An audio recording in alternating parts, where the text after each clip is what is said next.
Hi everyone, my name is Raina Cole, and the day I learned what betrayal costs, I didn't cry. I smiled. It started with a phone call from my father. Casual, like he wasn't about to unravel 5 years of my life. "Hope you're enjoying Greece," he said. "Don't worry about the project. We've handled it." I frowned. Handled what? He hesitated. Then the sentence that still rings in my head. "We sold your app. It was the only way to help your sister." My stomach dropped. The app, my dream project, wasn't just code. It was the idea I built from sleepless nights, unpaid internships, and every penny I'd saved. "Sold it," I repeated, my voice barely a whisper. "To who?" He cleared his throat. "A private investor. We needed to pay off your sister's debts. 314,000. You understand, family first." Family first. The same phrase they'd used when they emptied my college fund for her wedding, when they skipped my graduation for her baby shower. I ended the call before my voice cracked. The Aegean Sea sparkled outside my hotel window. Calm, beautiful, cruelly indifferent. They'd sold my dream for someone else's mistake. When I returned home 2 weeks later, they were waiting. My dad, my mom, and my sister Lily, sipping wine in the living room like nothing had happened. Lily laughed. "Hey superstar. Heard you're jobless now. Guess I'm the breadwinner." Dad smirked. "Don't take it personally, sweetheart.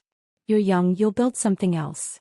I stood in the doorway, suitcase still in hand, the weight of their words sinking in. Then I did something none of them expected. I smiled. Lily frowned. "What's so funny?"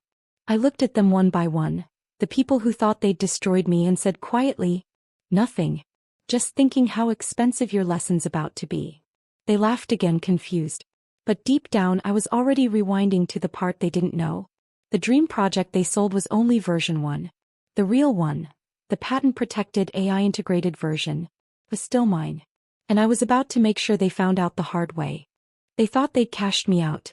They thought the photo of a check and a signature in Dad's email was the end of my story. They were wrong. While they toasted with cheap champagne and posted congratulations on Facebook, I did what I'd been doing for years. I planned for the worst and built defenses no one ever saw. You don't build something fragile on trust. You build it with locks. Before I left for Greece, I moved the Heart of Dream project off of my dad's family server and onto my own encrypted cluster. Hidden, redundant, under a company name that wasn't shouted at the dinner table. I registered the patent under a holding LLC in my middle name, the one Dad always thought was just a formality. I routed escrow through an international firm so any unilateral transfer would trigger audits and verifications. Most importantly, I kept the live algorithm, the AI core that made Dream Project work. The thing investors pay fortunes for, running behind API keys I controlled. They had the demo. The glossy PDF. The investor who bought version 1 had a pretty front end and a list of users. They didn't have the engine. So when they laughed in my living room and called me jobless, I smiled because I knew what would happen next. I watched their smug posts, Lily tagging friends, "She's starting over." Dad bragging about the quick sale that saved the family. It was theater. I had front row seats. That night I sent 2 emails. One to the investor who thought he'd bought innovation. Short. Professional. Transfer agreement review. As per clause 14.2, full IP transfer requires signature of all controlling entities. Please confirm proof of transfer of backend keys and API tokens. The other went to my small list of beta users and partners. We're relaunching Dream Project, version 2.0, under Hartwell Labs. Expect migration instructions and data continuity guarantees within 48 hours. Then I slept. Not with fear but with a plan. When they woke up to headlines about legal freezes and a migration notice that offered every user a better, faster, secure platform, many would click the button to move. The investor would see that his purchased front had no value without the engine.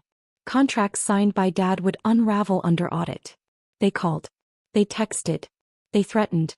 I answered none of it. Because I didn't need to scream. I just needed to flick the switch I had always owned.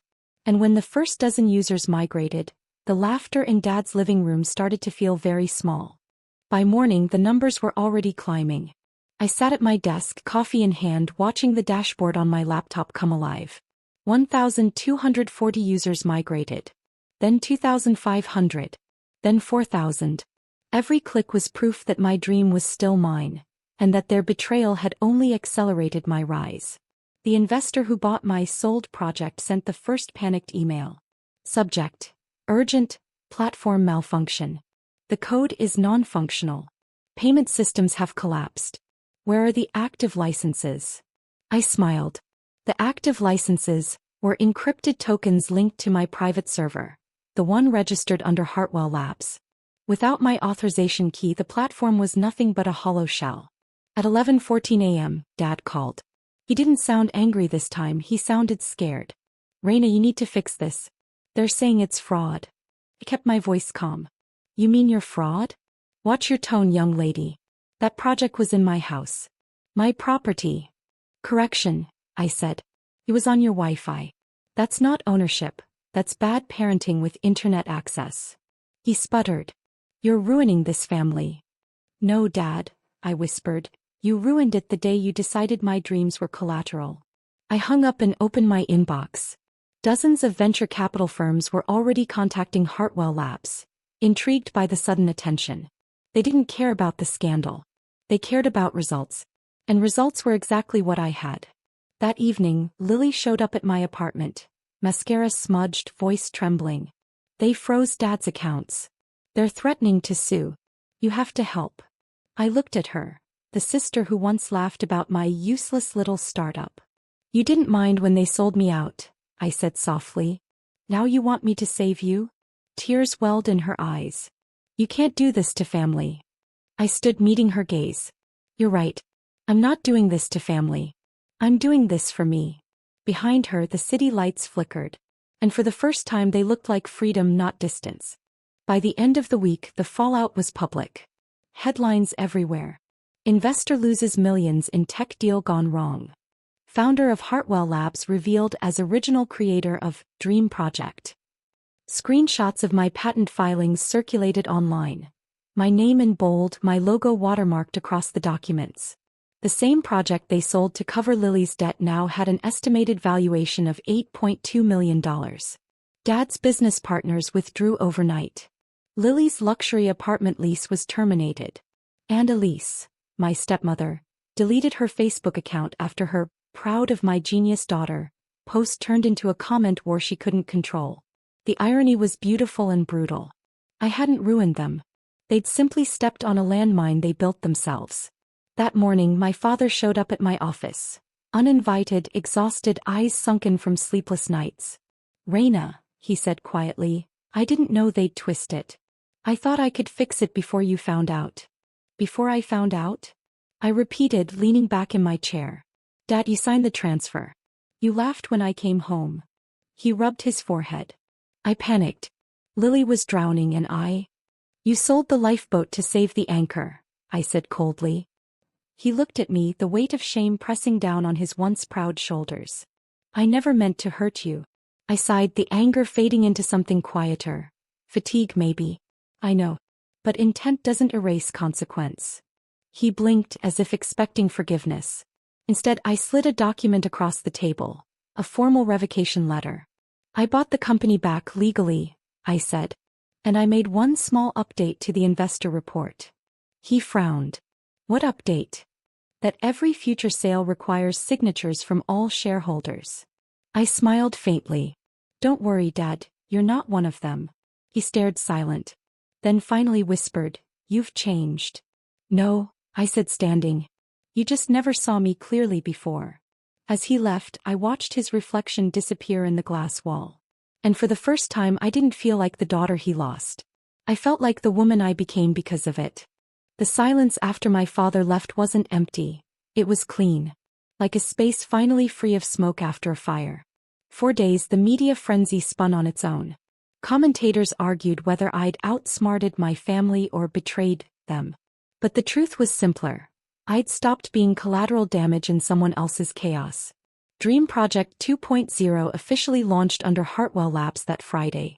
Within 12 hours, tech blogs called it a masterclass in ethical innovation. Partnership requests flooded in. I didn't throw a party. I just sat by the big window in my new office, the city humming below, and whispered, Mom, I did it. She would have laughed, not at the revenge but at the irony. All those nights she told me, Reina, don't fight people. Let your work speak louder. It finally did. That week I reopened the company's hiring portal. Not for developers or designers, for interns. Girls in their 20s, eager but overlooked. The ones who reminded me of who I used to be when no one took me seriously. Our first meeting was small. 10 women, 1 coffee pot, a single whiteboard. I told them the truth. You'll have people try to sell what you build. You'll have people call your dreams naive. But when they do, remember this. Ideas can be stolen but vision can't. They nodded, eyes wide, taking notes like it was gospel. That night Lily texted me. They're losing everything. You got what you wanted. Happy now? I stared at the message for a long time before replying. No, Lily. I didn't want you to lose anything. I just wanted you to see what you took for granted. There was no reply. I locked my phone and looked around at the quiet, humming office, the one that bore my name on the glass door. They had tried to take my dream. Instead, they handed me proof of my worth. 2 months later, I got a call from Dad's lawyer. He said my parents were being forced to sell the house, the same one they mortgaged to fund Lily's lifestyle and the debts that started all of this. They needed a buyer fast. I should have hung up. But curiosity and closure are stubborn things. Send me the paperwork, I said. An hour later, the documents arrived. Price: $315,000. $1,000 more than Lily's debt. Poetic, really. The next morning, Hartwell Labs purchased it, quietly through a holding company. When the ink dried, I owned the house I'd once been told I could never afford.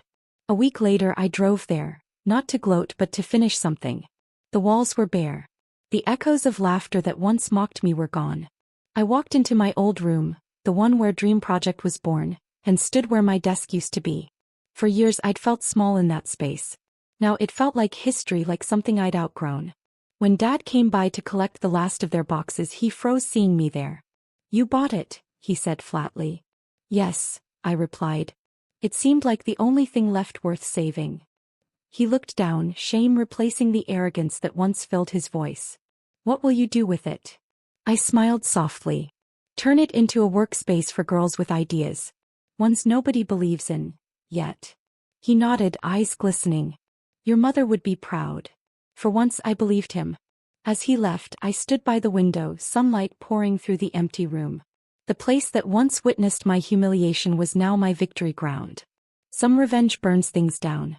Mine built something new in the ashes. And when I locked the door behind me, I didn't feel like I'd taken something from them. I'd simply taken back what was always mine. A few weeks later, construction began on the old Cole family house. Fresh paint, new wiring, glass walls where old ones once blocked out light. Neighbors stopped by, curious. Are you renovating to sell? One asked. I smiled. No. I'm rebuilding to share. By summer, the house had transformed into a creative workspace. Bright desks, laptops humming, motivational notes pinned to cork boards. Above the door, a small plaque read, "The Dream Space, built from what they said wasn't possible." Our first group of interns arrived that Monday. Girls from small towns, scholarships in hand, eyes full of hope. They looked around in awe, and one of them whispered, "This place feels safe." That word hit me harder than I expected. Safe. Something I'd never associated with this house. As they settled in, I walked through each room, memories flickering like old film reels. Dad's voice echoing, Lily's laughter, Mom's quiet presence in the background. But now the sound that filled these walls was typing, brainstorming, laughter, creation, not control. Later that afternoon, Dad showed up unannounced. He stood outside the gate, watching through the glass, hands tucked in his pockets. I met him halfway. He gestured toward the house. It's beautiful. Yeah, I said softly. It finally feels alive. He looked at me for a long moment, then said something I never thought I'd hear. I was wrong. There was no excuse, no justification, just those 3 words. And somehow that was enough. I know, I said quietly. We both learned. He nodded once, then left without another word. I didn't call him back. I didn't need to. That night, as the last light flickered through the glass, I realized the revenge was never the point. It was the rebuilding. They'd sold my dream once. Now it had a door, a name, and a heartbeat. And every time someone new walked through it, I remembered I didn't lose anything. I just transformed it. It was nearly midnight when the last light in the dream space went out. The interns had gone home, the whiteboards were covered in sketches, and the house, my house, was alive in a way it had never been before. I sat in what used to be my old bedroom, now a quiet office with warm lamps and floor-to-ceiling shelves of notebooks. On the desk lay a single piece of stationery. At the top I wrote, "Dear Raina, age 22. My hand trembled, but I kept writing. You'll spend years believing that love means sacrifice. That being good means being silent. You'll call it loyalty. They'll call it convenience. You'll pour yourself into dreams no one believes in, and they'll sell them without blinking. You'll think that's the end." A tear slid onto the page, smudging the ink, but I didn't stop. "But listen, one day you'll learn that losing everything isn't punishment. It's permission. Permission to start again, not smaller but stronger. The project they sold won't die. It'll evolve just like you will." Outside, the streetlights glowed against the glass, the hum of the city soft and distant. You won't get the apology you deserve. You won't get the recognition you earned right away. But you'll get peace, and that will be enough. You'll rebuild your dream into something they can never buy: purpose. I folded the letter carefully and slid it into an envelope labeled "Keep for the days you doubt." Then I leaned back, looking around the room. The walls that once held my silence now held possibility. Every lamp, every desk, every notebook, funded not by vengeance but by vision. I whispered into the stillness, "You did it. Not for revenge. Not for validation. But for every version of me that once wondered if I'd ever stand again." Outside, dawn began to rise, soft, gold, quiet. And I smiled, finally understanding the truth. They hadn't destroyed my dream. They'd defined it,